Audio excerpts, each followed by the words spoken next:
what I learned in doing the barbell investing scenario for retirement planning. It was actually pretty interesting. I find I just want to share this with you because I thought I did learn a lot. This is why I like doing these spreadsheets, by the way. Yeah, they're not that efficient, but when you're kind of messing with the numbers, it gets your thinking. It gets your brain power working. I did learn a lot, actually. And look, I've always been a big fan of the idea of having cash on the side. I just always have been. I've always been a fan of taking gains when they're given. I think it's a couple of easy strategies that anyone can implement. You put $100,000 in, you wake up a year, it's worth $127,000. You need $25,000 of income. Take the gain off the table. Or that's one strategy. We didn't do that in the barbell approach because the other strategy would simply be say, hey, we're going to put some money in cash to cover 3 or in this case 5 years of expenses, just to make sure that regardless of what happens to markets, we don't get killed. And there's all kinds of different, ways you can manipulate this. But I don't want to get too deep in those ways to manipulate it because I think it's fundamental. It's actually quite easy to understand. The 70s were horrible. I mean, there's just no other way around. There is no strategy in the 70s that would have saved you at all because the inflation was so high, tax rates were so high. And your stocks did nothing. I mean, so there's the 70s were just devastating. So that's one thing I learned is that how bad the 70s were. Now, look, I've always seen the 73 and 74. I always knew about stagflation. I always knew about inflation and things of that nature. But when you combine all three of these things, we have high inflation, the bond yields that weren't keeping up with inflation either. And then if you factor in taxes, which we did not do, and no one does, it just was nuts, man. And I think if you look at the 70s as your kind of as your starting point, I think you could be leaving a lot on the table. Not to say we're not going to go into hyperinflation. I have no idea, but I think the 70s were the exception to the rule, frankly. And so what I would suggest is don't get too caught up. Could I survive the 70s? Well, you could survive the 70s if you only spend 1% a year, but that's not going to do you any good.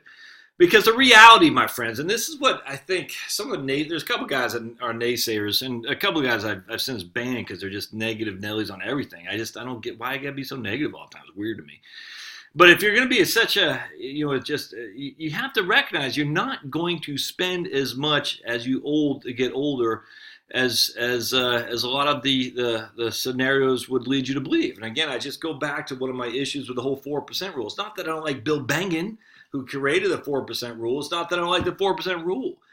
My premise is that the idea that spending is going to rise each and every year with the rate of inflation. There's just no evidence of this. Now, does it happen? Sure, absolutely. Does it happen at twice the rate of inflation?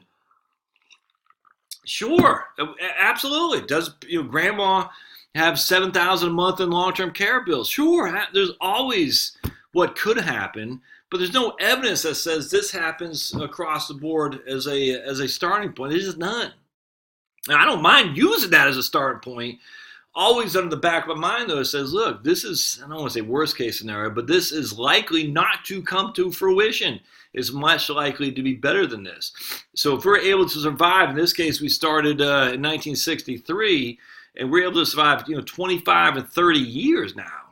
With 6, 7, and 5, 6, and 7% distribution off the barbell approach, that led me to believe pretty good because we are not right now in the 70s. We're not. We do not have high inflation. So as we see, that's the thing. It's like, well, what if you were in the 70s? Okay, I get that, but we're not today. We're not. Do you have to worry about a market decline? Absolutely, without question. Which is why the barbell approach is so wonderful, because if you have a market decline, you don't care. You pull it from your savings accounts, your CDs that you did, or even if you want to do a Ginnie Mae fund or the 10-year treasury, however you want to do it. But we're not in high inflation, low market returns right now. You could have low market returns, but you're not in high inflation, just not. So you say, what happened before is the spending. See, this is what I just think gets overlooked, and why some of these negative Nellies out there they're just missing it's like they want to be negative. I don't get it. If it costs you $30,000 today and you have a 7% rate of inflation, it's going to cost you $60,000 in 10 years. All right, that's just a fact. You're going to pay more and more an increasing tax burden on that distribution because because inflation is putting you in, it's called tax bracket creep. So that's a fact. So not only is it going to cost you twice as much, but you're going to net less than that because you're paying more and more taxes with tax bracket creep. It's just a fact. Now, even back then, they weren't taxing Social Security to the extent they are today, but the same thing is with Social Security as we're dealing with today. But that's tax bracket creep. And so, as we sit here today, it's okay, but it's not 30,000 won't cost us 60,000 10 years from now, at least under today's numbers. It's just not 30,000. Let's just say we have a 2% inflation. We take our trusty calculator, 30,000 present value, 2% inflation, 10 years, no payments is going to cost us 36,000 in 10 years. I mean, that's significantly different. I mean, that's just a difference between 2 and 7%. It's significantly different. And so because that, we only need to improve to keep up with basically $6,000 a year more than we did when factoring inflation from 10 years previously. That changes everything. It really, really does. Oh, but the cost of healthcare goes up by 5%. Man, I'm already advocating that or using that in my own portfolios, my retirement plan scenarios. So I got a lot of positive just vibes about doing the barbell approach. I was like, man, if we can survive the 70s, we're in a pretty good place. Now, some people will say when I did we didn't survive the 70s. If we started in 73, 74, we survived, I can't remember what it was, like 18 years or something like that.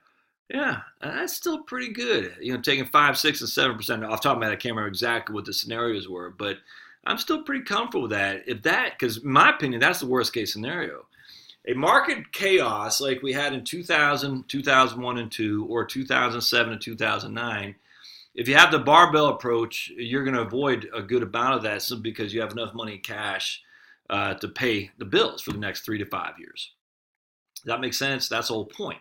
We don't want everything in the market because we have a market sell-off that is literally a sequence of return risk, and we don't want that. So we're going to say we're going to put 3 to 5 years in cash, and that way if the market gets killed 2000 through 2002, and then it was actually through 2003 in March, but then October 2007 through March of 2009, it won't kill us because we have all this money in cash. Now on top of that, the markets get killed, but we're not taking money out, so that's good. But on top of that, inflation is so low that our increasing costs of living aren't going up like they did in 1970s. And that's I find that to be fantastic. I absolutely do.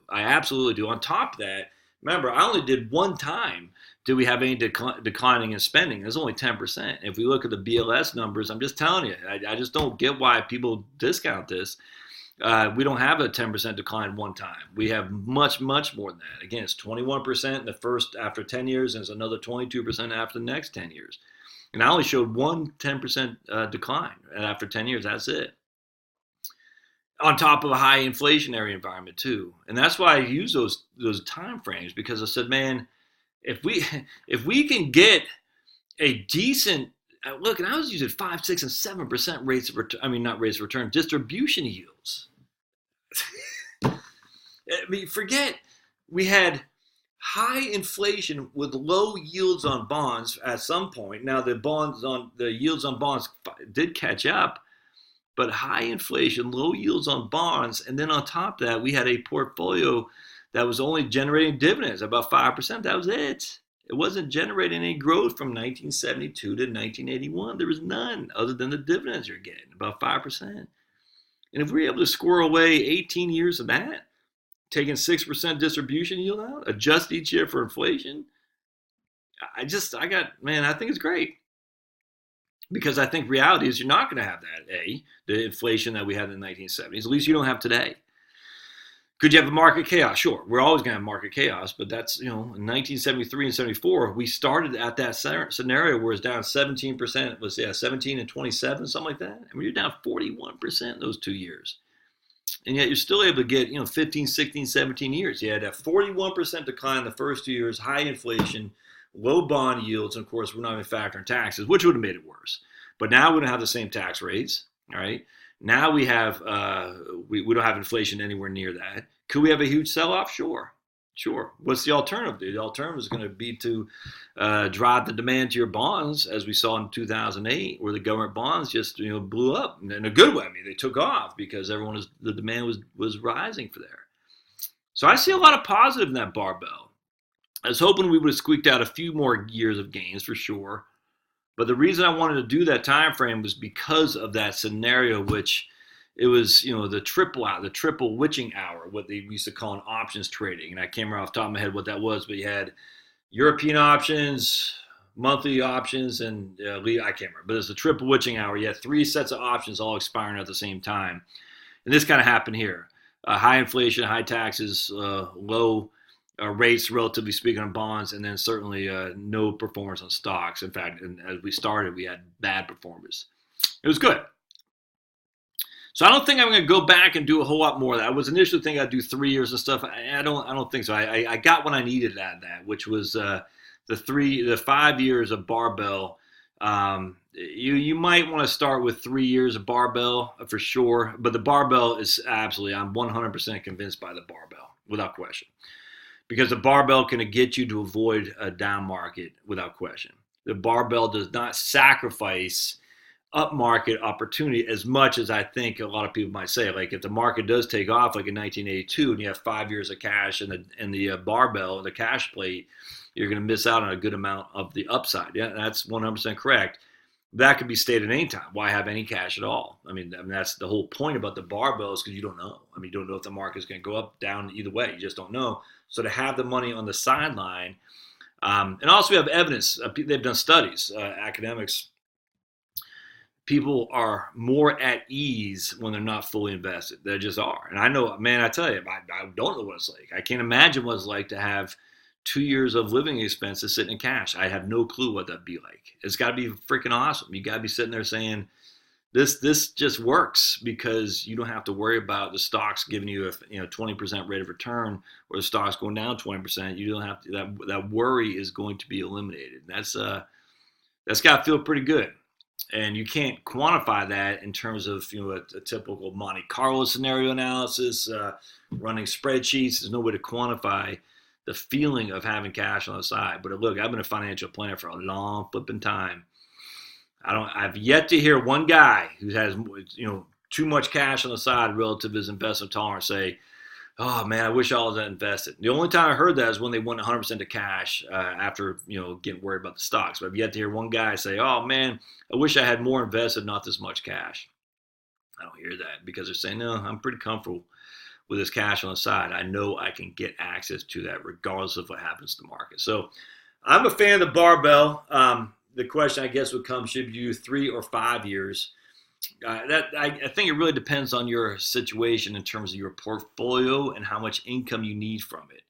I would default to the 5 year, but if that's going to put you in the bulk is in cash and not enough in equity stocks in order to capture the upside like 1982, then maybe 3 years is more appropriate. But given what we found out happening through the 1970s, a 5 year barbell works pretty well, in my opinion. 3 year barbell is great, is better if the markets on the front end of your retirement go up. Again, the barbell just means, hey, you're having 3 years of cash sitting on the cash plate. And right now, the issue is that we have such a low interest rates because of inflation is so low. If you have 5 years in the barbell, you're not. It's going to be tough because you're not making any interest after taxes there, but you're also not paying any inflation, relatively speaking. And that's not a bad trade-off, man. You got enough cash to cover 5 years. You got some money in the equities, and the equities aren't cheap. That's not bad. So my premise is still the 5 year barbell. I like it. So love to hear comments on that. Thoughts. I thought it was pretty cool, and I enjoyed doing it, and I appreciate you being here. So comment down below, and of course, if you haven't yet, subscribe, man. Subscribe. All right, we'll see you next time.